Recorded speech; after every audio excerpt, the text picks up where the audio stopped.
3.000 episodios, 100 millones de personas sintonizándola cada semana durante más de 2 décadas seguidas, y aún así la sacaron de un puntapié, como si toda esa historia, todo ese trabajo, toda esa lealtad no hubiera valido absolutamente nada. Como si 21 años de vida entregada a una sola empresa pudieran borrarse con una llamada telefónica y una frase cobarde. Pero eso no fue ni de lejos lo más brutal que le pasó a Cristina Saralegui, porque mientras la televisión la destruía desde afuera con una decisión fría, calculada y completamente desprovista de humanidad, por dentro ya llevaba años cargando algo mucho más pesado, algo que ningún rating podía medir y ningún premio podía compensar. La herida abierta de un padre que le dijo a los 18 años que no merecía lo mismo que su hermano simplemente porque era mujer. Una adicción heredada que la acechó toda su vida como un fantasma con la cara de su madre. Y un hijo que una noche se paró al borde de un abismo en el 5º piso de un estacionamiento y pudo no haber regresado. ¿Por qué echaron a la mujer más influyente de la televisión en español? La razón es más sucia, más mezquina y más banal de lo que cualquiera se imagina, y empezó mucho antes del despido, mucho antes de que esos ejecutivos siquiera supieran pronunciar su nombre correctamente. Hoy vas a conocer 4 momentos que definen quién fue realmente esta mujer, y cada uno golpea más duro que el anterior. Cada uno revela una capa que la industria prefería mantener oculta. El primero, las palabras exactas que su padre le dijo cuando tenía 18 años, palabras tan crudas, tan precisas en su crueldad, que la persiguieron durante 50 años y que explican cada decisión que tomó después, cada batalla que elegir pelear, cada vez que se negó a rendirse cuando habría sido mucho más fácil hacerlo.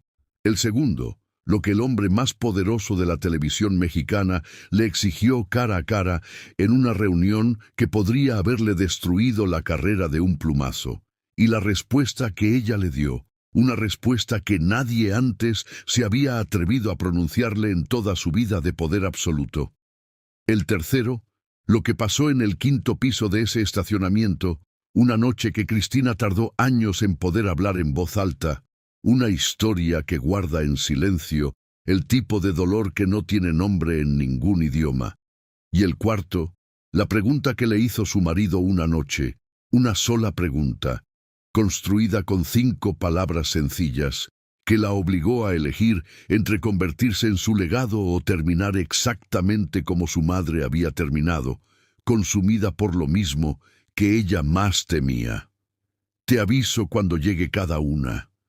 Pero antes de contarte cómo la hundieron, necesitas saber de dónde venía esta mujer, porque Cristina Saralegui no empezó desde cero, no nació en la pobreza, no tuvo que trepar desde los márgenes como tantas historias de superación que conoces y que te cuentan para inspirarte. Su punto de partida era la cumbre misma, y eso hace todo lo que vino después todavía más extraordinario, todavía más difícil de explicar con palabras simples. Cristina nació el 29 de enero de 1948, en el seno de una de las familias más poderosas de toda Cuba. Una dinastía que no controlaba el ejército ni la política, sino algo más sutil, más invisible y, en cierta forma, más real que cualquiera de esas cosas. Controlaba lo que la gente podía leer. Su abuelo era conocido en los círculos de influencia de La Habana como el zar del papel, el hombre que manejaba la importación de papel para periódicos y revistas en toda la isla, lo que significaba en términos completamente prácticos que ninguna publicación en Cuba podía circular sin pasar de alguna forma por sus manos, sin contar con su aprobación implícita, sin depender de su infraestructura. Ese era el poder verdadero, no el de los reflectores ni el de los discursos, sino el de los intermediarios invisibles que deciden qué voces llegan al público y cuáles se quedan en silencio para siempre. La familia vivía en una mansión en el barrio de Miramar, el distrito más exclusivo y codiciado de La Habana, con jardines cuidados, servidumbre permanente y la clase de vida que en los años 50 en Cuba equivalía a pertenecer a una aristocracia paralela, a un mundo completamente separado del que vivía la mayoría de los cubanos. Cristina era la mayor de 5 hermanos: Vicky, Pachi, María Eugenia e Iñaki, el menor de todos. Guarda ese nombre desde ahora. Iñaki, vas a necesitarlo mucho más adelante, en uno de los momentos más dolorosos de esta historia, para entender algo que Cristina cargó durante décadas sin poder soltar del todo. Creció rodeada de revistas, de tinta fresca, de conversaciones sobre editoriales y tirajes y portadas, en un ambiente donde el periodismo no era una profesión, sino una herencia. El aire que respiraban antes de saber que lo estaban respirando, antes de que nadie tuviera que explicarles qué significaba ese mundo. Su destino parecía trazado con la claridad de un contrato firmado desde antes de que ella pudiera leer. Algún día continuaría el legado de su abuelo. Algún día ese apellido seguiría siendo sinónimo de poder mediático. Algún día, la familia que controlaba lo que Cuba leía seguiría controlándolo a través de ella. Pero entonces llegó 1959 y lo que tardó décadas en construirse se derrumbó en cuestión de semanas. Fidel Castro tomó el control del país y lo que vino después, para familias como los Saralegui, tiene nombre en los libros de historia. Confiscaciones, expropiaciones, nacionalizaciones, palabras técnicas y administrativamente frías para describir algo muy concreto y muy humano, que llegaron y te quitaron todo lo que habías construido, todo lo que tu padre había construido, todo lo que tu abuelo había construido, de un día para otro, con la firma de un funcionario que no te conocía y no necesitaba conocerte. La mansión de Miramar pasó a ser propiedad del Estado revolucionario. El imperio de las revistas fue absorbido sin negociación. El control sobre la importación de papel, la pieza central de todo el poder familiar, desapareció con la firma de un decreto. El zar del papel dejó de existir de un día para otro, como si nunca hubiera sido, como si todo ese poder acumulado durante años fuera tan frágil como el papel mismo que había hecho su fortuna. Cristina tenía 12 años cuando todo eso ocurrió. Era una niña que había vivido en un palacio y que de repente se encontraba mirando cómo sus padres preparaban un equipaje de emergencia en silencio, sin explicarle demasiado, sin que ella terminara de entender del todo la magnitud de lo que estaba pasando. La noche anterior a la partida, escuchó a sus padres hablar en voz baja en otra habitación, planeando la huida con esa forma particular en que los adultos hablan cuando intentan que sus hijos no escuchen y a la vez saben perfectamente que sus hijos están escuchando cada palabra. Cristina creyó que era algo temporal. Creyó que regresarían pronto, que sus juguetes seguirían donde los había dejado, que la mansión estaría esperándola cuando todo aquello pasara. No regresaron, nunca regresaron, y lo que vino después fue más oscuro que el exilio mismo, más difícil de procesar que la pérdida de la mansión, o de los jardines o de la servidumbre. Su padre, Francisco René Saralegui, quedó retenido en Cuba. No pudo salir con el resto de la familia. No fue una decisión, fue una trampa que se cerró sobre él mientras el resto cruzaba. Durante 6 meses, su madre esperó en Miami con 5 hijos, sin dinero suficiente, sin la red de contactos que en Cuba lo habría resuelto todo, sin certeza alguna de si volvería a ver a su esposo con vida, si los niños volverían a ver a su padre. 6 meses. Imagina eso desde los ojos de una niña de 12 años que acaba de perder su mundo completo y que ahora ve a su madre sostenerse sola con 5 hijos en un país extranjero que no les debe nada. Imagina ver a esa mujer desmoronarse lentamente y luego recomponerse cada mañana para que los niños no vieran el tamaño del miedo. Cuando Francisco René finalmente logró escapar y llegó a Miami, llegó como un hombre completamente diferente al que había partido. Había perdido la fortuna, había perdido el estatus, había perdido la identidad construida durante décadas alrededor de un apellido que en Cuba significaba algo, y en Miami no significaba absolutamente nada. Los Saralegui, que habían sido una de las familias con más peso e influencia en Cuba, ahora eran refugiados contando centavos en un departamento pequeño en una ciudad que no los conocía, que no tenía ningún motivo especial para ayudarlos, que tenía sus propios problemas y sus propios refugiados a quienes atender. No había servidumbre. No había jardines, no había invitados importantes llegando a cenar para hablar de negocios y de política y de quién controlaba qué en La Habana.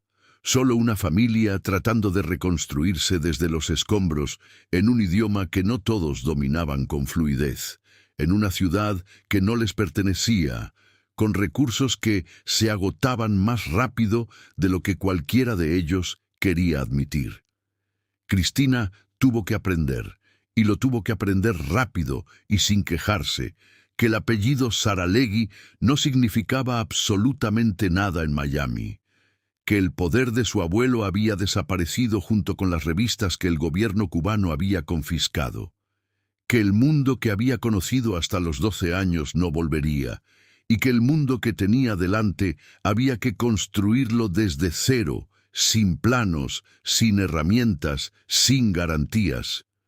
Pero también aprendió algo que ningún exilio puede quitarte porque vive adentro, que hay una clase de fortaleza que solo se fabrica en los momentos más oscuros, en los momentos en que no queda otra opción que seguir de todas formas.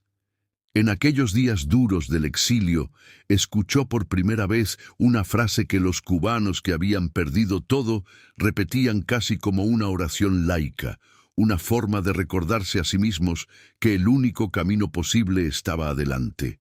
Pa'lante, siempre pa'lante, para atrás ni para tomar impulso. Siempre hacia adelante, nunca hacia atrás, ni siquiera para agarrar velocidad. Cristina la escuchó en esos días y la convirtió en su mantra personal, sin saber todavía cuántas veces iba a necesitar volver a ella, cuántas veces esa frase iba a ser lo único que la mantuviera de pie cuando todo lo demás fallara. Pero lo que Cuba le robó a la familia Saralegui fue mucho más que el dinero y la mansión y el apellido que abría puertas. Le robó algo que no aparece en las biografías oficiales, algo que nadie menciona cuando se habla del exilio cubano en términos de estadísticas y oleadas migratorias. Le robó la estabilidad emocional de su madre, María Cristina de las Nieves Santa Marina, la mujer que había dirigido fiestas elegantes en Miramar con la gracia de quien nació para ese papel. Nunca logró recuperarse del trauma de perderlo todo. La incertidumbre de esos 6 meses sin su esposo, sin saber si estaba vivo o muerto o preso, sin poder proteger a sus hijos de la angustia que ella misma sentía, le dejó cicatrices que no sanaron con el tiempo, porque el tiempo no sana lo que no se trata, lo que se esconde, lo que se empuja hacia adentro hasta que encuentra su propia salida. Empezó a beber. Al principio era ocasional, una copa para calmar los nervios del día, un trago para silenciar el pánico que llegaba siempre a las 3 de la madrugada cuando los niños dormían y ella estaba sola con sus pensamientos. Después se volvió diario, después constante. El alcohol se convirtió en su forma de sobrevivir el dolor de haber perdido un mundo entero. Y eventualmente con los años y con la progresión implacable de toda adicción que no se enfrenta, se convirtió en la causa de su muerte. Cristina creció viendo cómo esa adicción consumía a su madre lentamente, como la mujer que había sido, elegante y segura y capaz, era reemplazada año tras año por alguien que ya no reconocía, alguien que la propia madre no habría reconocido si hubiera podido verse desde afuera. Recuerda bien este detalle porque el alcohol va a aparecer otra vez en esta historia mucho más adelante, en el momento en que Cristina sea más vulnerable, en el momento en que más fácil sería caer. Y cuando lo haga, vas a entender en su dimensión real el nivel de terror que eso le produjo, el pánico absoluto de mirarse al espejo y ver reflejada la cara de su madre, de reconocer en su propio comportamiento los patrones que había observado desde niña con la impotencia de quien no puede hacer nada para detenerlos. Cristina era brillante desde joven, destacaba en todo lo que se proponía con esa facilidad que tienen algunas personas para la que no hay explicación simple, ese talento natural que se manifiesta sin esfuerzo visible, aunque por debajo haya un trabajo que nadie ve. Tenía un don especial para escribir. Las palabras fluían de ella con una naturalidad que otros estudiantes envidiaban en silencio. En 1966, a los 18 años, entró a la Universidad de Miami con el periodismo en la sangre y el hambre específica de alguien que tiene demasiado que demostrar, que sabe exactamente lo que ha perdido y está dispuesta a construir algo diferente con lo que le queda. El futuro parecía genuinamente prometedor. Entonces su padre tomó una decisión que la marcaría para el resto de su vida de formas que ninguno de los dos pudo anticipar completamente en ese momento. Atención, porque aquí llega la primera de las 4 cosas que te prometí. Las palabras exactas que su padre le dijo cuando tenía 18 años. Francisco René Saralegui había intentado reconstruirse económicamente en Miami con la determinación de quien sabe que no tiene otra opción, pero Miami no era La Habana y las conexiones no se transportan con el equipaje. El monopolio del papel había quedado del otro lado del estrecho de Florida, junto con todo lo demás. Invirtió en un negocio que parecía sólido y no lo era, y perdió casi todo lo que había logrado reunir desde que llegó. Entonces se enfrentó a una decisión que no admitía términos medios ni soluciones creativas. Solo podía costear la universidad de uno de sus 5 hijos. Tenía que elegir a cuál darle esa oportunidad y a cuál negársela. Y esa elección diría todo lo que necesitaba decirse sobre cómo veía a sus hijos y qué futuro imaginaba para cada uno de ellos. Eligió a Pachi, el varón. Llamó a Cristina por teléfono. La conversación fue breve, sin preámbulos, sin el envoltorio de suavidad que a veces rodea las noticias difíciles para hacerlas más digeribles. Fue directa y definitiva, como solo pueden serlo las cosas que alguien ha decidido sin dudar. Como padre cubano, tengo que mandar a tu hermano a la universidad. Él va a tener que mantener a alguien algún día, y el hijo de alguien te mantendrá a ti. Eso es machismo en su forma más honesta, más desnuda, más devastadora. No el machismo torpe que se disfraza de otra cosa, sino el machismo que se dice en voz alta con convicción. El que no necesita justificarse porque el que lo dice no siente que haya nada que justificar. Un hombre que había vivido rodeado de mujeres brillantes en las redacciones de su propio padre. Un hombre que había visto de primera mano lo que una mujer con talento y determinación podía construir dentro del mundo del periodismo, eligió mirar a su propia hija, que destacaba académicamente, que escribía con una facilidad que él mismo debía reconocer, y decirle que su único destino concebible era ser sostenida por un hombre. A Cristina le faltaban 9 créditos para graduarse. 9 créditos, una cantidad ridícula en términos absolutos, unas pocas clases más, unas semanas adicionales de trabajo, y habría tenido su título universitario. 9 créditos que su padre decidió que ella no merecía, porque para lo que ella iba a hacer con su vida, que era básicamente esperar a que alguien la mantuviera, un título universitario era un gasto innecesario. Esos 9 créditos la persiguieron durante décadas, cada vez que llenaba un formulario oficial y llegaba al campo de formación académica. Cada vez que alguien le preguntaba por sus credenciales, con ese tono específico que usan quienes buscan una razón para restarle autoridad. Cada vez que algún crítico insinuaba que no estaba calificada para opinar sobre ciertos temas, que sus perspectivas no tenían el peso académico suficiente. 9 créditos.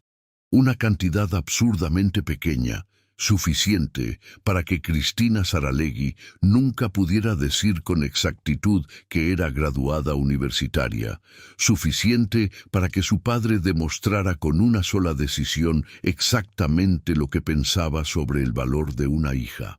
Y lo más doloroso, lo que Cristina tardó tiempo en poder articular, no fueron las palabras en sí mismas, sino de dónde venían, de un hombre que había vivido rodeado de mujeres brillantes, que había visto a escritoras y editoras y periodistas trabajar en las publicaciones de su padre, que sabía perfectamente de lo que las mujeres eran capaces cuando se les daba la oportunidad, y que aún así eligió creer que su propia hija solo servía para ser mantenida.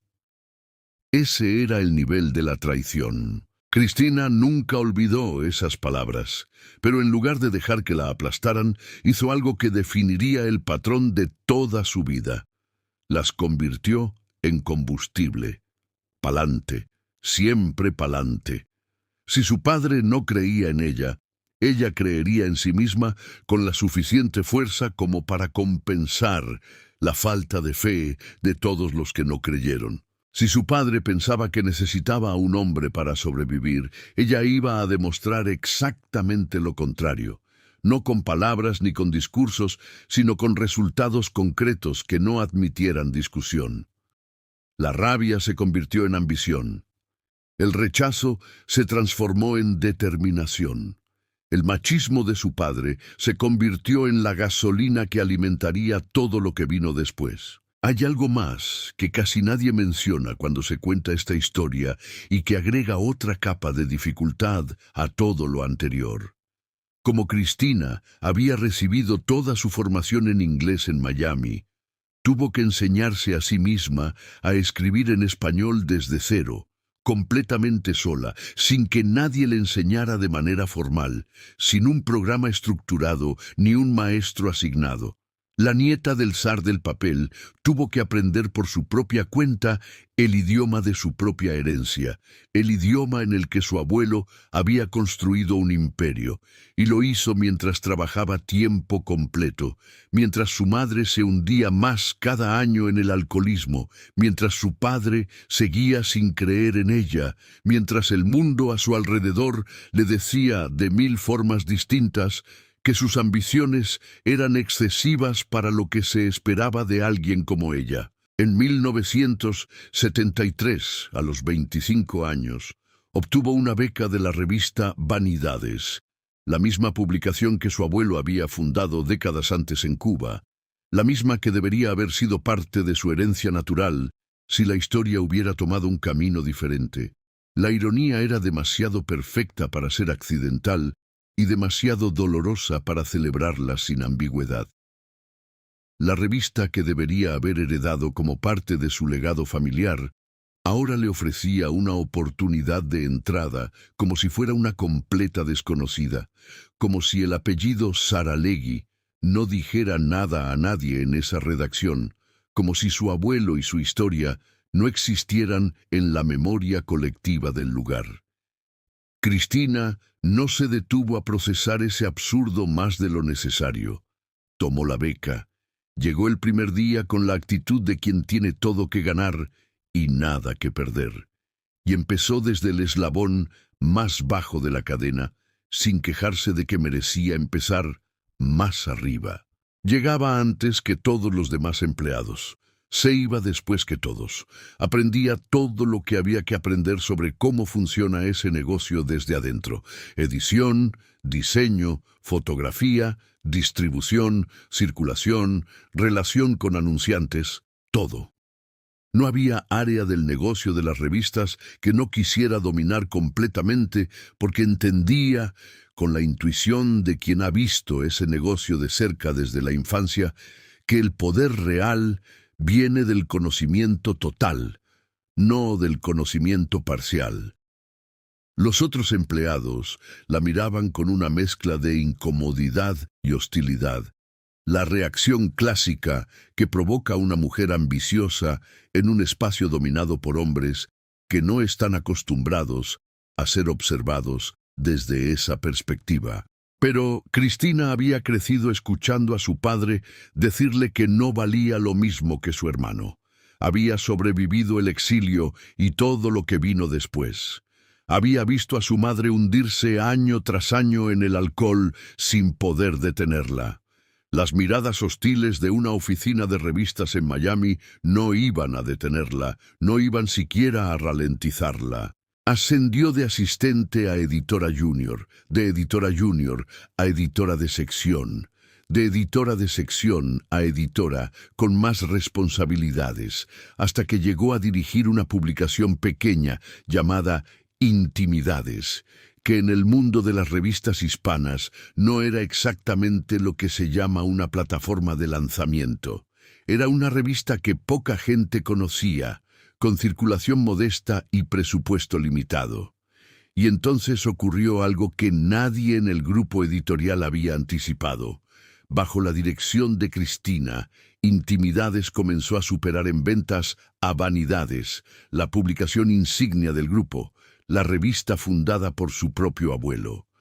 La pequeña Intimidades estaba vendiendo más que la grande, más que la histórica, más que la que llevaba décadas siendo la referencia.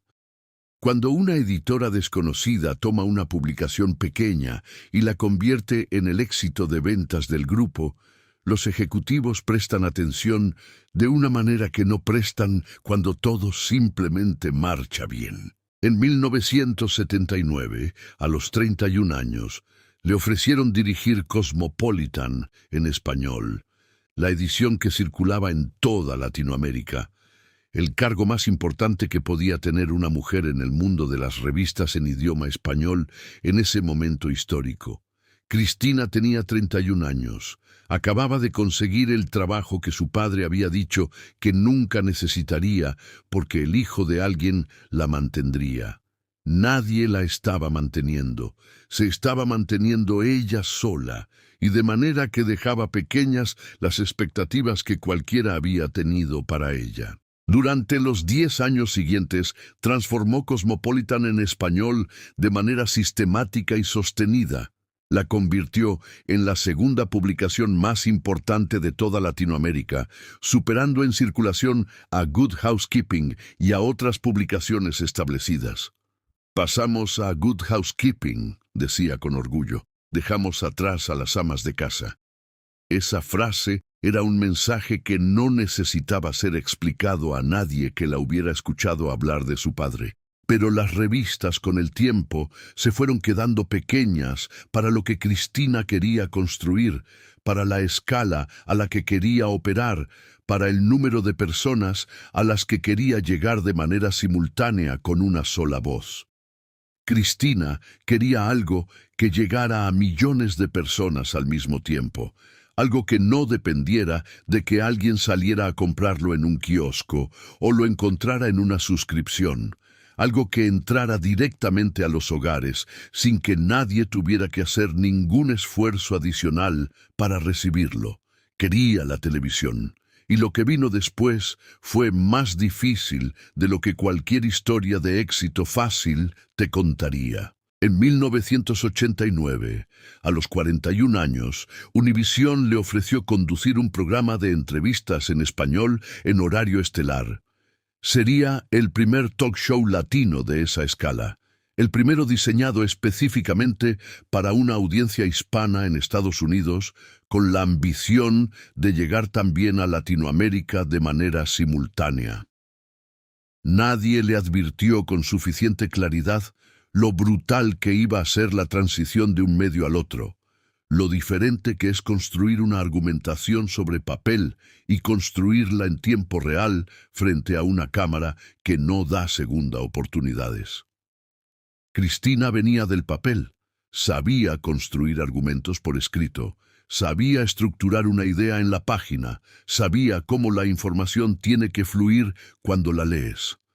Pero la televisión era un animal completamente distinto que vivía de reglas propias y no perdonaba la curva de aprendizaje. No había tiempo para revisar lo que acabas de decir. No había oportunidad de reescribir una frase que sonó mal o de cambiar el tono de un párrafo que no quedó como querías.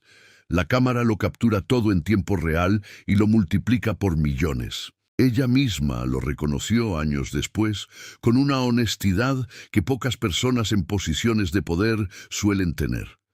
Tuve que mudarme de piel completamente, despojarme de todo lo que era físicamente, de la ropa, de los accesorios, del pelo, de mi apariencia completa.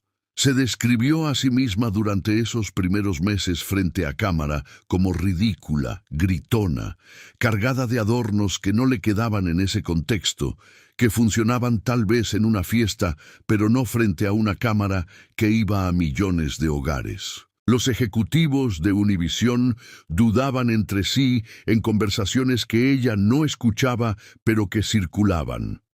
Los críticos la destrozaban con la precisión de quienes saben que tienen razón parcialmente, pero ignoran el contexto completo. Otros conductores apostaban en privado con esa crueldad de corredor de apuestas que existe en todas las industrias competitivas, a que no llegaría al final de su primera temporada. Los ratings de las primeras semanas eran mediocres. Los anunciantes dudaban en comprometerse con algo que todavía no había demostrado que podía sostener audiencia. Había rumores de cancelación antes de que terminara la primera temporada, del tipo de rumores que en televisión tienen la costumbre de convertirse en realidad si nadie los detiene a tiempo. Cristina no dormía. Revisaba cada detalle del programa con obsesión, de quien sabe que el tiempo es limitado. Cambiaba lo que no funcionaba sin apego sentimental. Escuchaba las críticas y las usaba como información en lugar de como ataques personales. Ajustaba y ajustaba y ajustaba. No iba a permitir que su sueño muriera por no haber trabajado lo suficiente. Esa era la única razón de fracaso que no podía tolerar. Las otras podría aceptar.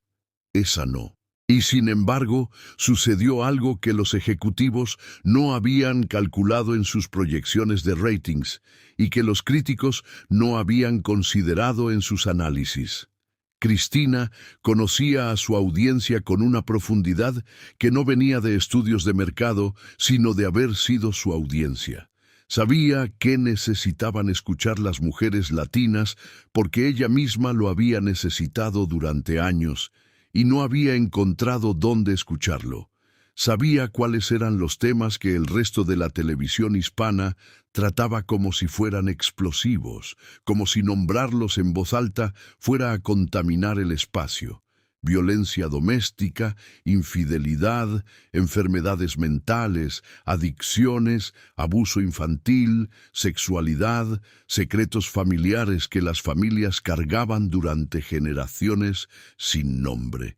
Cristina los puso sobre la mesa sin pedir permiso, sin buscar la aprobación de nadie, sin consultar con ejecutivos que probablemente le habrían dicho que era demasiado, que la audiencia no estaba preparada, que eso no era lo que la gente quería ver en televisión. Eran las conversaciones que ocurrían en las cocinas a medianoche, los secretos que las mujeres compartían solo con sus mejores amigas en la oscuridad de una intimidad que no tenía cámaras ni público. El programa de Cristina lo sacó a la luz con respeto, con profundidad, con la seriedad de quien entiende el peso de lo que está haciendo, y el efecto fue inmediato y masivo.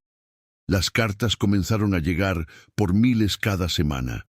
Mujeres que contaban sus propias historias por primera vez, que ponían en papel cosas que nunca habían dicho en voz alta. Mujeres que agradecían con una especificidad que ningún dato de audiencia puede capturar. Mujeres que escribían que gracias al programa habían encontrado el valor de salir de una relación que las estaba destruyendo, de buscar ayuda profesional para lo que no sabían cómo nombrar, de dejar de sentirse completamente solas en lo que vivían. No era entretenimiento en el sentido convencional, era un servicio público disfrazado de talk show. Era la versión televisiva de la conversación que una amiga de confianza tiene contigo cuando todo lo demás ha fallado, y la audiencia lo reconoció con una rapidez y una lealtad que superó todas las proyecciones. Los ratings subieron. Después se dispararon, después llegaron a niveles que nadie en Univisión había proyectado como realistas cuando tomaron la decisión de darle ese espacio a esta mujer que venía del mundo de las revistas y que en los primeros meses había generado tantas dudas.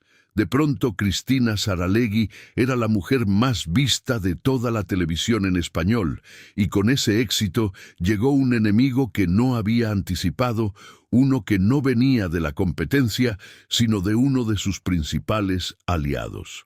Aquí viene la segunda revelación, lo que el hombre más poderoso de la televisión mexicana le exigió cara a cara, y la respuesta que nadie antes se había atrevido a darle. Existe un libro que documenta con detalle lo que ocurrió en esa reunión.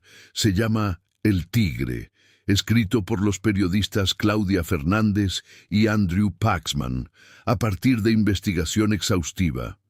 Lo que revelan esas páginas no es un rumor ni una anécdota de segunda mano, es historia documentada. A principios de los 90, Televisa comenzó a transmitir el programa de Cristina en México, y el contenido causó un escándalo de proporciones considerables entre los sectores más conservadores del país.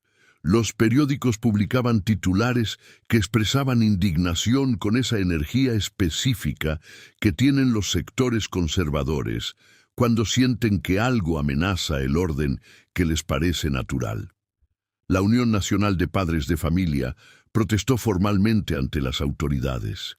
El ruido llegó hasta los oídos del hombre más poderoso de toda la televisión latinoamericana, Emilio Azcárraga Milmo, conocido en los círculos de poder como el Tigre, el dueño absoluto de Televisa y de todo lo que Televisa representaba. Si no conoces a Azcárraga, necesitas entender en su dimensión real quién era este hombre. Controlaba lo que 80 millones de mexicanos veían en televisión. Había construido uno de los conglomerados de medios más poderosos del mundo hispanohablante y había destruido carreras de personas importantes con decisiones que tomaba sin consultar con nadie. Cuando el Tigre llamaba, todo el mundo respondía a la primera. Cuando el Tigre ordenaba algo, todo el mundo lo ejecutaba sin hacer preguntas. Nadie le decía que no, nunca. Esa era la regla no escrita que todo el mundo en esa industria conocía y respetaba sin cuestionarla. Azcárraga citó a Cristina en sus oficinas de la Ciudad de México. Ella sabía exactamente lo que esa citación significaba, sabía el peso que tenía la decisión de cruzar ese umbral, sabía que ese hombre podía terminar con su presencia en México con una sola decisión tomada en los 5 minutos de una reunión que para él sería un trámite menor.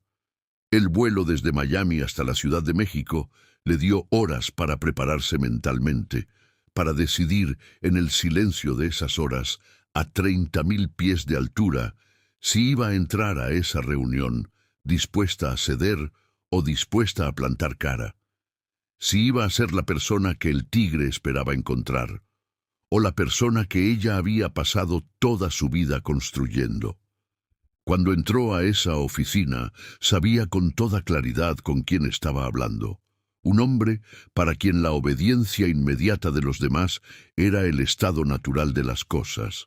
Un hombre que probablemente no recordaba la última vez que alguien le había dicho que no de manera directa y sin disculpas. Pero Cristina también recordaba otras cosas mientras estaba sentada frente a él. Recordaba las palabras de su padre. El hijo de alguien te mantendrá a ti. Recordaba todas las veces a lo largo de su vida que alguien le había dicho que no podía, que no debía, que lo que estaba haciendo era demasiado para lo que se esperaba de alguien como ella, que se conformara con lo que tenía porque pedir más era excesivo. Y recordaba cada vez que no se había conformado. Lo que ocurrió en esa reunión está registrado en ese libro sin ambigüedades, no como una leyenda que fue creciendo con los años, sino como hechos documentados con fuentes. Azcárraga fue directo, sin rodeos, sin la cortesía diplomática que a veces antecede a los ultimátums. Tienes que hacer un programa fresa. Fresa en el contexto mexicano significa suave, conservador, inofensivo, un programa que no incomode a nadie, que no desafíe nada, que no haga preguntas que pongan incómodos a los espectadores. Le estaba ordenando, sin usar exactamente ese verbo, que abandonara los temas que hacían su programa relevante, poderoso y diferente de todo lo demás que existía en la televisión hispana. Cristina lo miró a los ojos. El hombre más poderoso de la televisión latinoamericana, el hombre que podía terminar con su carrera en México con una sola llamada, esperando la respuesta que estaba acostumbrado a recibir. Y ella le respondió con una frase que quedó grabada en esa habitación y que años después terminaría en un libro. Mire, Emilio, mi programa de fresa no tiene ni las semillas. El tigre soltó una carcajada que probablemente él mismo no esperaba. Nadie le hablaba así, nunca. Era genuinamente una respuesta nueva para él. Pero Cristina no había terminado, no se había quedado solo en el golpe ingenioso. Continuó con la sustancia. Mi programa es para mi gente en Estados Unidos. Todo lo que hablamos es una realidad que ellos enfrentan cada día. Así que usted tiene que elegir si lo mantiene al aire o lo cancela. Era un ultimátum directo al hombre que nunca había recibido ninguno. Piensa en la dimensión de lo que acababa de ocurrir en esa habitación. Una mujer cubana exiliada, sin el respaldo institucional de ningún conglomerado que la protegiera, sin red de seguridad de ningún tipo, acababa de decirle al hombre más poderoso de la televisión en lengua española que no iba a cambiar absolutamente nada de su programa, que o lo emitía como estaba o no lo emitía, sin término medio, sin negociación, sin la más mínima concesión a su autoridad. El resultado fue lo que en política se llama un compromiso, pero que en la práctica fue una victoria con disfraz de castigo. Azcárraga movió el programa del Canal 2 al Canal 9, un gesto calculado para dejar claro que él seguía siendo quien tenía el poder de decidir dónde iba cada cosa dentro de su imperio. Era un mensaje visible. Pero años después, el Canal 9 experimentó una transformación que nadie había anticipado cuando se tomó esa decisión. Se convirtió en una red de cobertura nacional. Y cuando eso ocurrió, Cristina Saralegui estaba en horario estelar. Para Dante, ni el tigre de Televisa, con todo su poder real y toda su historia de haber destruido a quienes se le cruzaban, pudo detenerla. Esa fue la segunda revelación. Pero no te vayas, porque la tercera llega justo después, y es la que más pesa. El programa se convirtió en un fenómeno que no tenía precedentes en la historia de la televisión en español. 12 premios Emmy en categorías diversas a lo largo de los años. Transmisión simultánea en 18 países de manera regular. 100 millones de hogares alcanzados entre Estados Unidos, Latinoamérica y Europa. Una estrella en el Paseo de la Fama de Hollywood, la primera que recibía una personalidad de la televisión hispana en esa distinción que hasta ese momento había sido territorio exclusivo de artistas y figuras del entretenimiento en inglés. La revista Time la nombró entre los 25 hispanos más influyentes de Estados Unidos, una lista que incluía figuras políticas, empresariales y culturales de primer nivel. Una encuesta de People en español, realizada entre lectores de esa publicación, la declaró la personalidad más confiable de la televisión hispana. Más confiable que Oprah Winfrey. Ese dato particular merece repetirse con la calma suficiente para que entre completamente. Los latinos que vivían en Estados Unidos confiaban más en Cristina Saralegui que en la mujer que dominaba la televisión en inglés en ese mismo país durante exactamente el mismo período histórico. La reina de la televisión americana no era rival para la reina de la televisión hispana cuando se trataba de la confianza de la audiencia latina en su propio territorio. Los números eran de una escala que cuesta imaginar desde fuera. Las mujeres organizaban sus días alrededor del horario del programa, cancelaban compromisos, posponían reuniones, ajustaban sus rutinas para asegurarse de estar frente al televisor cuando Cristina salía al aire. Era una lealtad que ningún estudio de mercado puede fabricar porque viene de algo que no se puede simular, de sentir que alguien que tiene un micrófono y millones de espectadores te está hablando a ti específicamente, reconociendo tu vida, validando lo que vives, diciéndote en voz alta lo que nadie más dice. Durante 21 años, más de 3.000 programas, por su set pasaron todas las figuras que definieron la cultura popular latina de esa era: Selena Quintanilla, Shakira, Ricky Martin, Jennifer López, Gloria y Emilio Estefan, Celia Cruz, Julio Iglesias, Rocío Dúrcal, Isabel Pantoja, Thalía, Don Francisco. Si eras alguien en el mundo de habla hispana, en algún momento tenías que pasar por ese sofá. Era casi un rito de consagración. Pero detrás de ese éxito que desde afuera parecía sólido e invulnerable, había una vida privada cargada de complejidad y dolor que muy pocas personas conocían en su totalidad. En 1976, Cristina se había casado con Tony Menéndez, un hombre que trabajaba como bombero y agente inmobiliario, lejos del mundo de los medios y de la televisión. Tuvieron una hija, a quien todos en su círculo cercano llaman Titi. El matrimonio duró 7 años, pero no lo destruyó el desamor ni la incompatibilidad de carácter, sino algo más específico y más corrosivo: el éxito de ella. Nos divorciamos porque él no era ambicioso, y yo sí, explicó Cristina con la precisión de quien ha pensado mucho tiempo en cómo articular algo complicado de manera simple. Le molestaba que yo trabajara tan duro y aspirara a tanto. Cada logro de Cristina era para su marido un espejo que reflejaba lo que él no había construido. El machismo que su padre le había mostrado de frente con palabras, su marido lo mostraba a través del resentimiento silencioso que se acumula cuando alguien siente que la comparación permanente lo disminuye.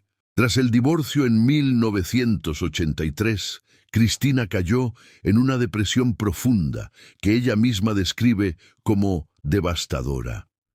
Tenía 35 años y una hija pequeña, y a pesar de todo lo que había construido profesionalmente, se sentía fracasada en el terreno que en esa cultura todavía se medía con un parámetro diferente para las mujeres. Sus amigos Gloria y Emilio Estefan intentaron sacarla del pozo con la generosidad específica de los amigos que no preguntan qué necesitas, sino que simplemente actúan. La invitaron a girar con su banda, que entonces se llamaba Miami Sound Machine, y que en ese momento era prácticamente desconocida fuera de los circuitos locales de Miami. Cristina aceptó, porque necesitaba escapar de sí misma aunque fuera temporalmente. Y en esa gira, en algún momento que ella nunca ha podido fechar con exactitud, conoció al bajista de la banda. Marcos Ávila tenía cola de caballo y una sonrisa que la desarmó de una manera que no había anticipado y que no supo bien cómo manejar al principio. Era músico, era joven, era genuinamente diferente a todo lo que había conocido antes en una relación. También era 11 años menor que ella, Cristina tenía 35. Marcos tenía 24. En la cultura latina de los años 80, esa diferencia de edad en esa dirección específica, una mujer mayor con un hombre joven, era material de escándalo social. El tipo de cosa que la gente comentaba sin que nadie se los pidiera y que los vecinos discutían con más detalle del necesario. Cuando el padre de Cristina se enteró, su reacción fue exactamente la que todos los que lo conocían habrían predicho. «Esto no va a durar más de 5 años», dijo. La respuesta de Cristina fue perfecta en su simplicidad y en su precisión. «No importa, papá. Serán los 5 años más ricos de mi vida. Se casaron en 1984. Llevan juntos más de 40 años. El padre que predijo 5 años murió sin ver el final de ese matrimonio porque no hubo final. Pero lo que Marcos hizo por amor es algo que muy poca gente conoce en su dimensión completa, algo que la mayoría de las historias sobre Cristina Saralegui mencionan de paso sin detenerse en lo que realmente significa. Miami Sound Machine estaba en ese momento exacto en que las cosas empiezan a despegar de verdad, en el umbral entre ser una banda prometedora y convertirse en un fenómeno global. Gloria Estefan se estaba transformando en una estrella de la música latina con proyección internacional. La banda estaba a punto de conquistar mercados que ningún artista latino había conquistado antes de la misma manera. Y Marcos renunció. Dejó la banda que con el tiempo se convertiría en una de las más exitosas de toda la historia de la música latina. Dejó una carrera que tenía todos los ingredientes para haberlo hecho rico y famoso por derecho propio, y se convirtió en el manager de su esposa, en su socio estratégico, en el hombre detrás de la mujer más poderosa de la televisión hispana.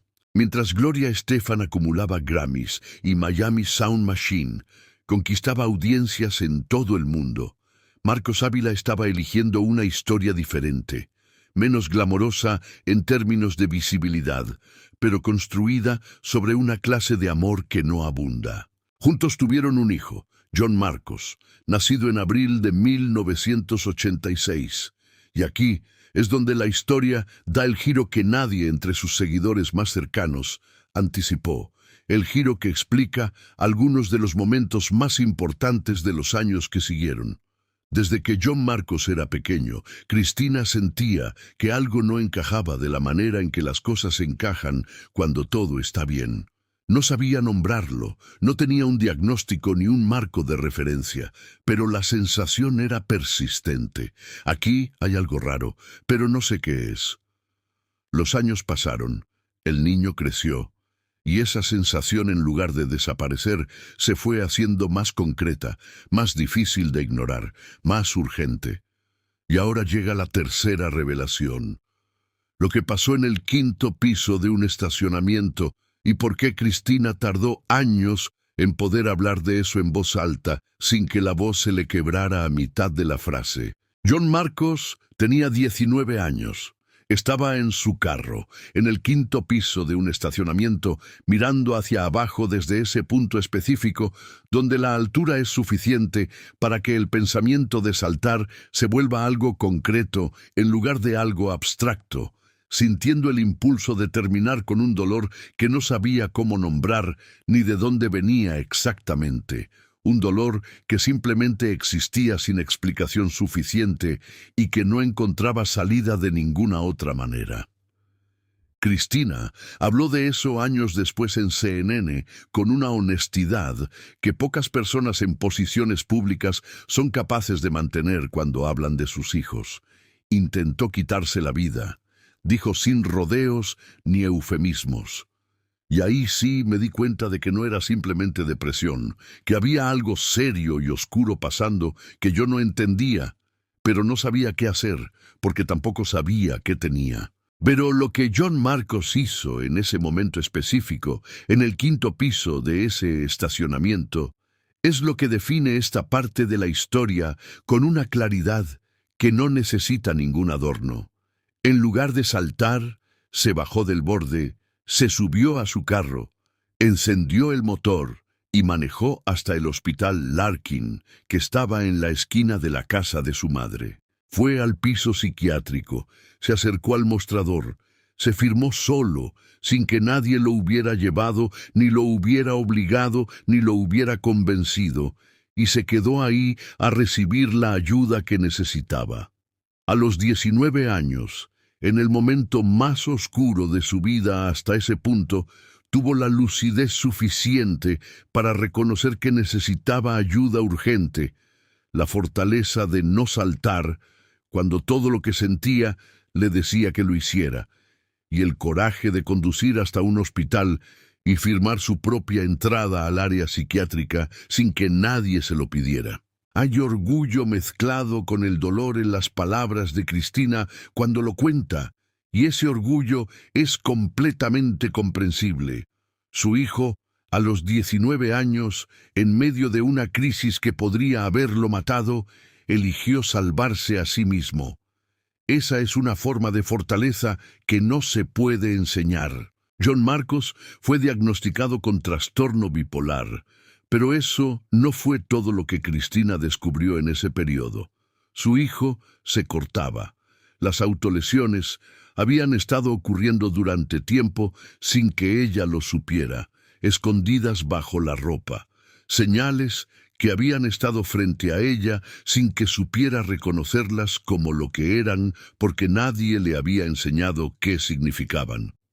Empecé a ir a terapia con mi hijo para aprender juntos, dijo Cristina después, para entender lo que los dos necesitábamos entender, y así le salvé la vida.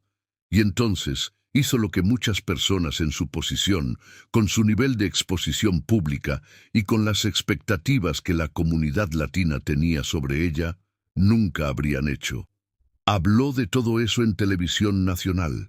Habló de su hijo, de su diagnóstico, de las autolesiones, de lo que significa el trastorno bipolar y de cómo funciona. Invitó especialistas a su programa para explicarlo con precisión. Normalizó de manera activa y sostenida la idea de buscar ayuda profesional para problemas de salud mental, en una comunidad donde la depresión era flojera, la ansiedad eran los nervios de siempre, e ir al psicólogo era cosa de locos o de gente que tenía vergüenza de sus problemas. Recibió críticas. Por supuesto que recibió críticas. Personas que la acusaban de exponer a su familia para ganar audiencia. Personas que dicen que esos temas no debían discutirse en público de esa manera. Pero también recibió miles de cartas de madres que por primera vez tenían un nombre para lo que le pasaba a su hijo, de familias que habían estado cargando en silencio una situación que de repente tenía contexto y explicación, y una persona visible que decía que no había de qué avergonzarse. Hoy John Marcos tiene más de 38 años, está estable, vive con ella. Está bien, dice Cristina cuando habla de él.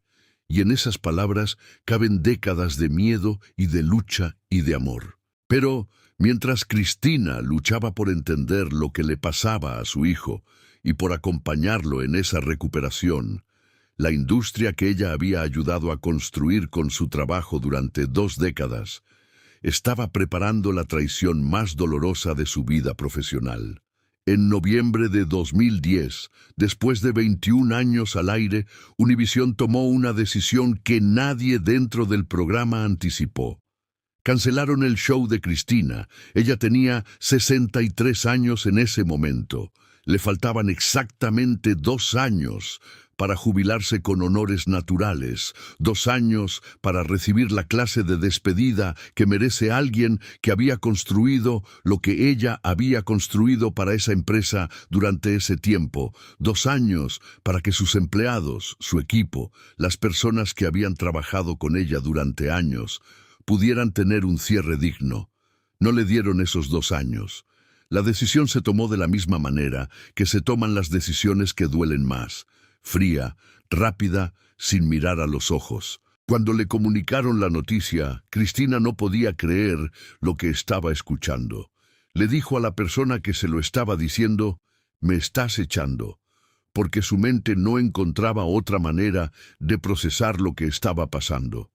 La respuesta que recibió fue cobarde en su forma más clásica y más reconocible.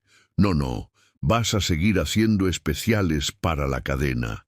Cristina respondió con la dignidad que había sido su marca durante toda su vida.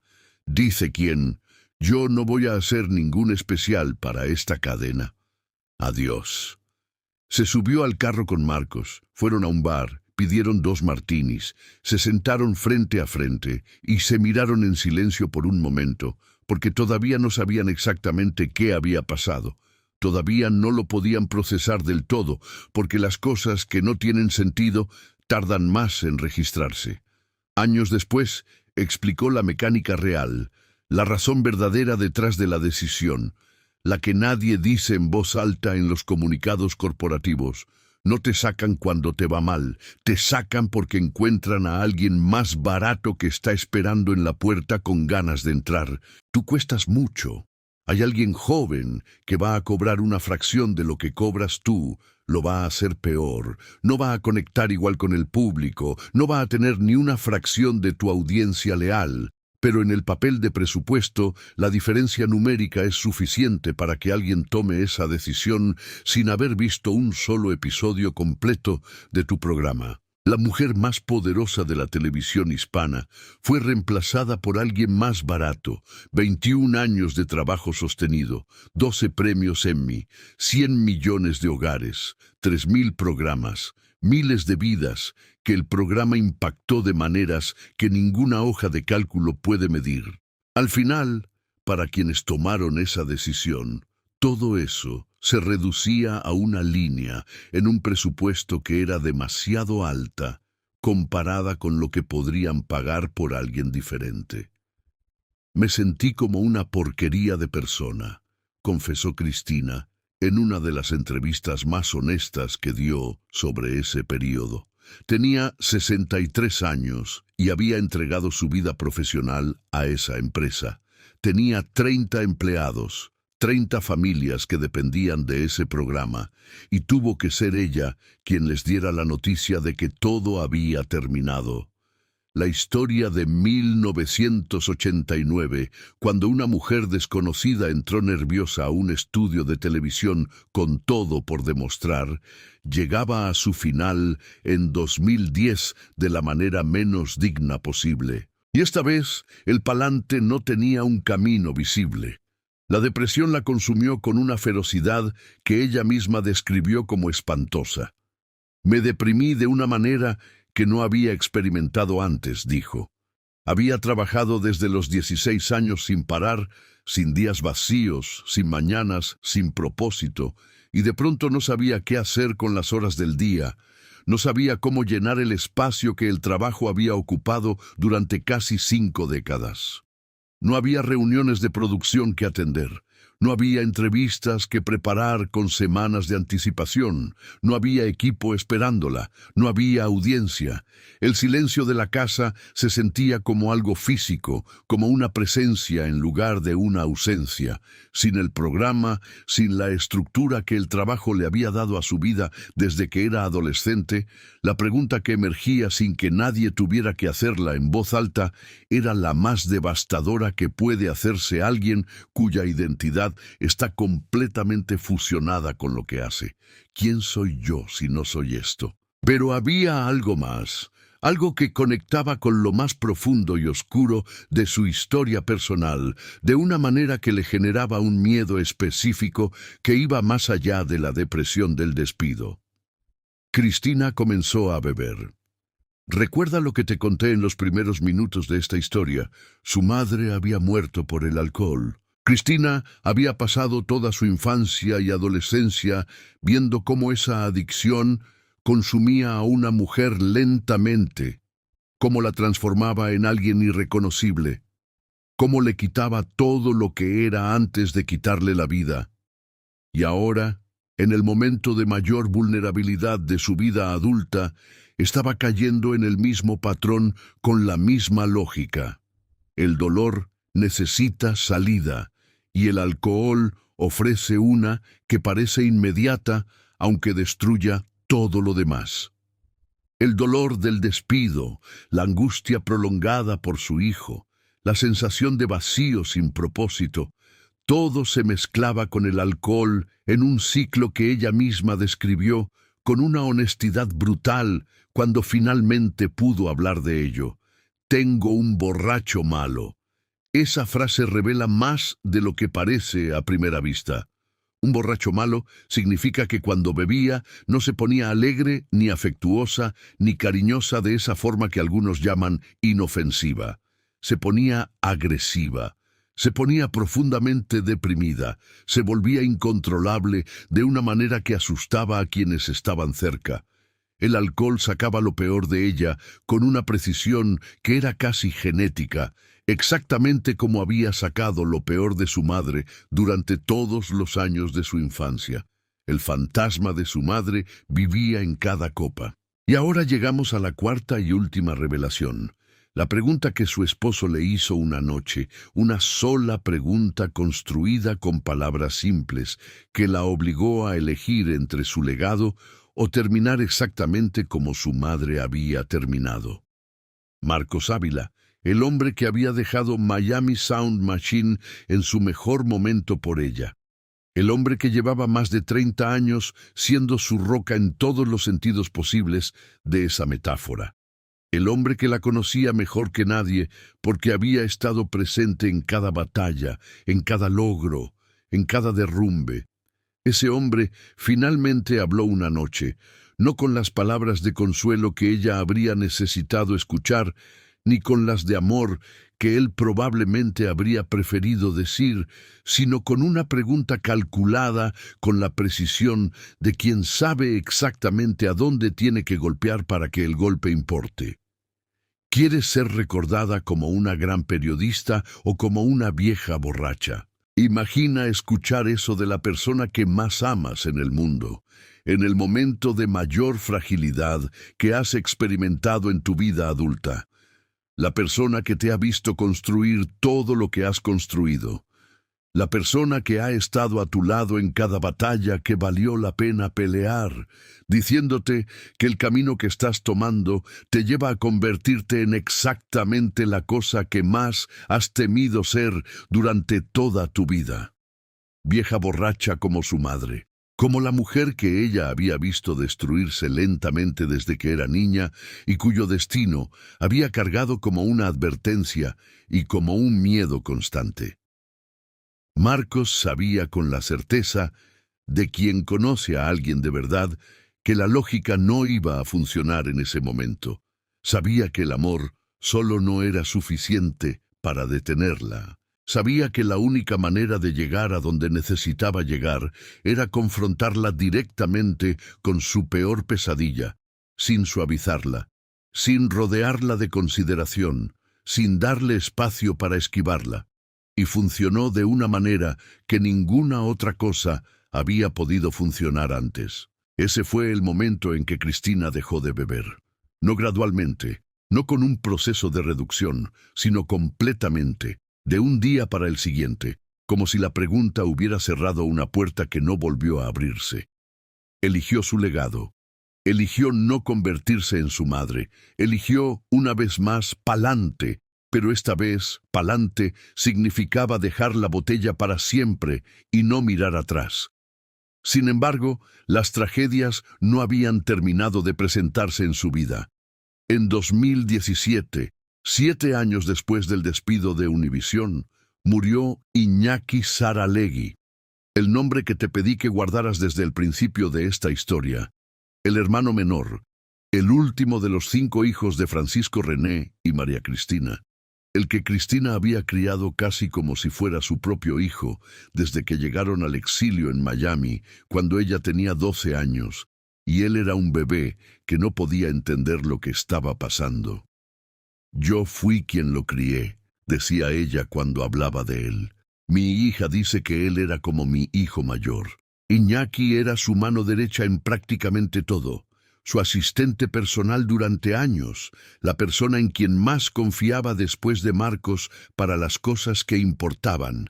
el hombre que la conocía con esa profundidad específica de quien ha crecido a tu lado y te ha visto en todos los estados posibles. Necesitó un trasplante de hígado. Pasó 5 meses peleando en el hospital, 5 meses de incertidumbre y esperanza alternadas, 5 meses de esa clase de miedo que no te deja descansar completamente ni cuando duermes. Perdió la batalla.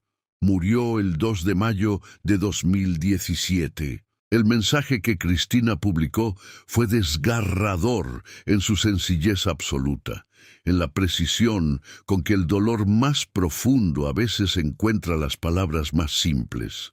Anoche, mi hermano Iñaki falleció después de una batalla de 5 meses en el hospital tras un trasplante de hígado. Hermano, siempre estarás en mi corazón y en el de toda nuestra familia. Te amo. No hay palabras que alcancen para describir lo que significa perder a alguien que criaste, alguien que era al mismo tiempo hermano e hijo, alguien que representaba el último hilo viviente con la infancia en Cuba y con la familia que habían sido antes de que todo se derrumbara. Mientras cargaba ese duelo que no tiene nombre preciso en ningún idioma, porque no es exactamente el duelo de un hermano, ni exactamente el de un hijo, sino algo que contiene los dos y los supera a los dos, el propio cuerpo de Cristina comenzó a declinar de maneras que no podía controlar. Fue diagnosticada con ataxia, una enfermedad hereditaria que causa daño progresivo e irreversible en el sistema nervioso central, con síntomas que se acumulan con el tiempo. Debilidad muscular progresiva, pérdida del equilibrio, dificultad para coordinar los movimientos, problemas para hablar con la claridad que siempre había sido su instrumento principal. En el caso específico de Cristina, la enfermedad provocó acumulación de líquido en el cerebro, lo que derivó en la necesidad de una cirugía en el cerebro mismo, una intervención de las que no admiten términos medios. La mujer que había enfrentado al tigre Azcárraga sin que le temblara la voz, ahora dependía de médicos y enfermeras para funciones que el resto de las personas dan por descontadas. La mujer que había dominado estudios de televisión durante 2 décadas, ahora luchaba por caminar en línea recta sin agarrarse de algo. Mi hermano Francisco también la tiene y está en silla de ruedas, explicó en una entrevista. Mi papá murió de eso. La ironía que tiene la crueldad de ser perfectamente circular.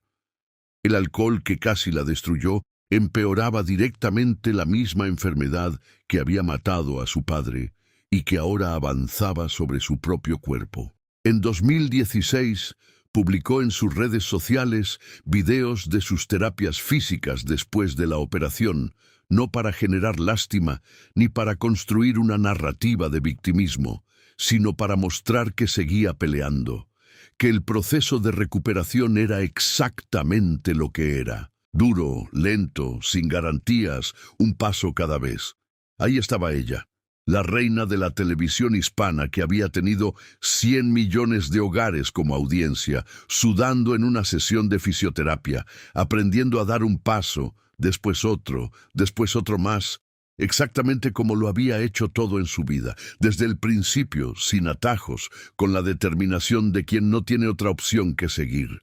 Cuando en 2017 la invitaron a visitar Univisión para una aparición en uno de sus programas, Marcos insistió con razones completamente válidas en que usara la silla de ruedas para el recorrido desde el estacionamiento hasta el estudio. Era lo más seguro, era lo más cómodo, era lo más sensato dado el estado de su cuerpo en ese momento. Y la respuesta de Cristina fue la respuesta más Cristina que podía existir, la frase que define su carácter con más precisión que cualquier premio Emmy y que cualquier cifra de audiencia. Primero muerta antes que entrara a Univisión en silla de ruedas. La misma cadena que la había echado. La misma empresa que no le había dado 2 años para una salida digna. La misma gente que la había reemplazado por alguien más barato sin pensarlo 2 veces. Entró caminando, aunque le doliera, aunque cada paso requiriera más concentración y más esfuerzo del que nadie que la miraba podía imaginar. Entró con la cabeza en alto, exactamente como había entrado a todos los lugares difíciles de su vida. Porque hay personas que no se arrodillan ante nadie, ni siquiera ante su propio cuerpo, cuando éste les pide que lo hagan. Además de la ataxia, tiene una forma rara de artritis genética, tan poco común que los tratamientos estándar no funcionan en su caso y los médicos han recurrido a una medicina experimental. Quien se la administra no es un médico en una clínica, es Marcos, su esposo. Le inyecta esa medicina en la pierna cada mes. El hombre que dejó Miami Sound Machine por ella hace más de 40 años. El mismo que la salvó del alcoholismo con una sola pregunta una noche. El mismo que lleva décadas siendo su roca en cada sentido posible. Es un ritual completamente íntimo. Un acto de amor cotidiano que no tiene público, ni cámara, ni reconocimiento de ningún tipo, que simplemente ocurre porque ese es el nivel del compromiso que Marcos Ávila eligió cuando eligió a Cristina. En 2015 también fue operada de cataratas. La mujer que había mirado a 100 millones de personas a través de una cámara durante 2 décadas estaba perdiendo la vista. La lista de batallas físicas que enfrenta en su cuerpo cada día es extensa. Y cualquier observador externo con toda la información podría entender perfectamente que alguien en esa situación eligiera rendirse, eligiera quedarse quieta, eligiera dejar de pelear.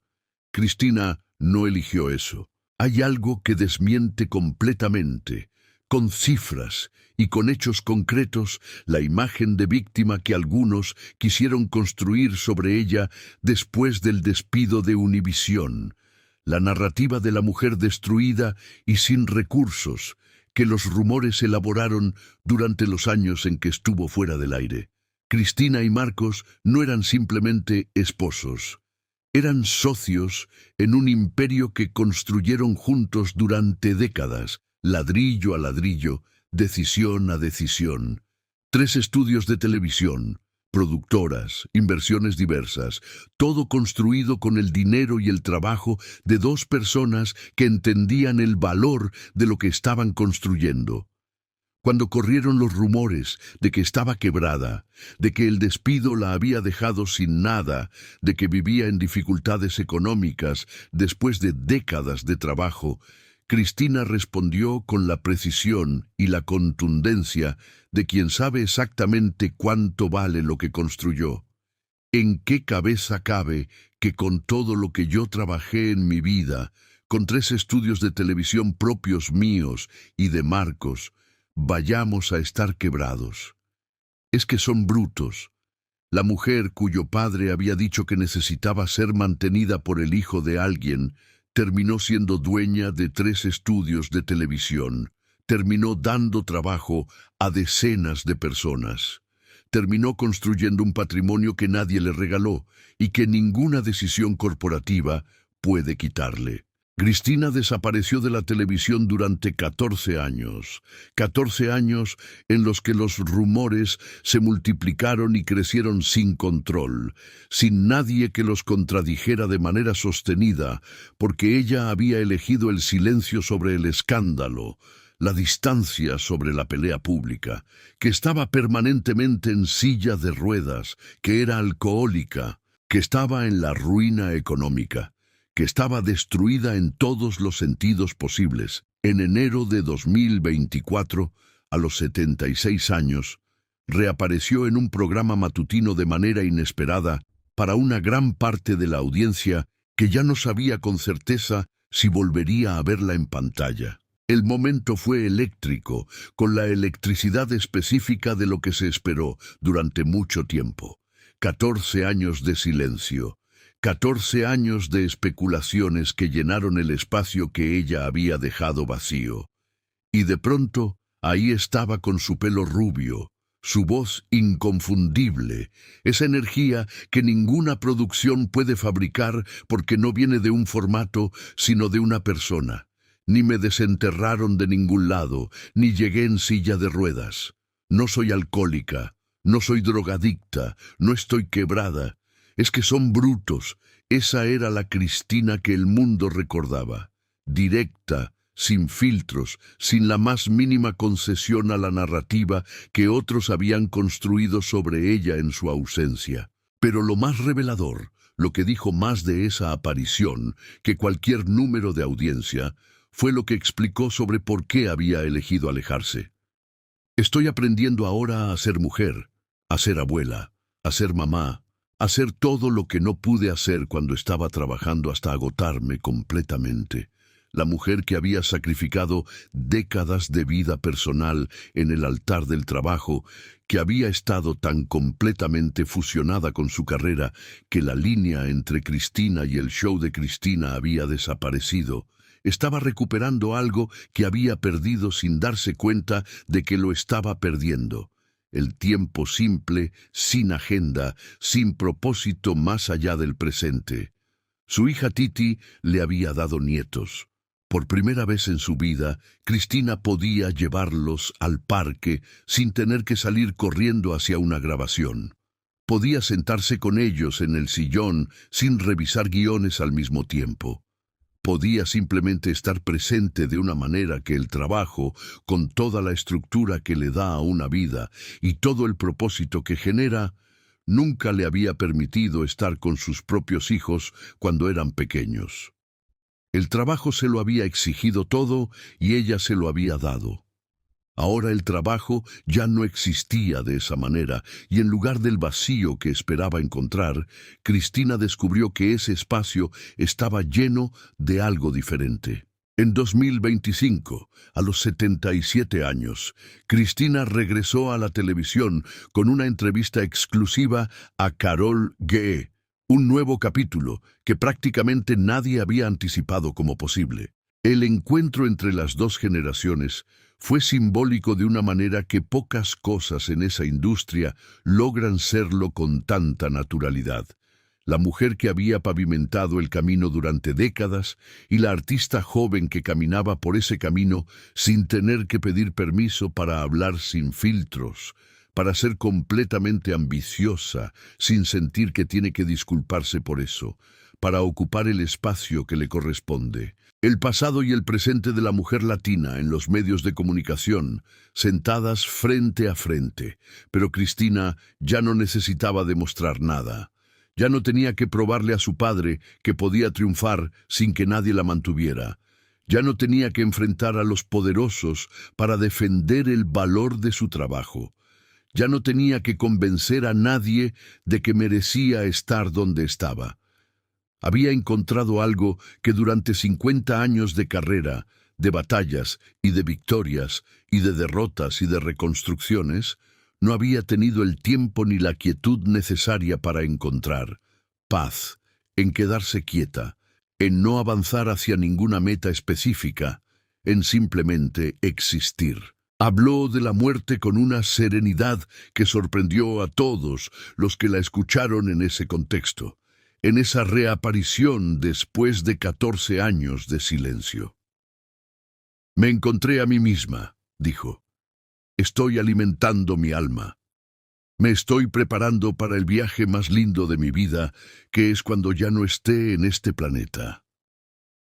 A los 77 años, la mujer que construyó un imperio desde las cenizas del exilio cubano, la que enfrentó al tigre de Televisa sin que le temblara la voz, la que sobrevivió el despido más humillante de la televisión hispana, la que salvó a su hijo de la enfermedad mental en sus peores momentos, la que venció al alcoholismo que había consumido a su madre. Esa mujer habla de lo que viene con una serenidad que solo tienen quienes han peleado todas las batallas que había que pelear y ya no le deben nada a nadie. Pero hay algo que casi nadie sabe, algo que la televisión hispana ha mantenido fuera de las conversaciones principales sobre su legado. Algo que agrega una dimensión a esta historia que ningún Emmy y ninguna estrella en el Paseo de la Fama puede capturar. La ataxia no es únicamente su enfermedad, Es una herencia familiar que ha perseguido a los Saralegui durante generaciones, con la implacabilidad de lo que no se puede elegir ni rechazar.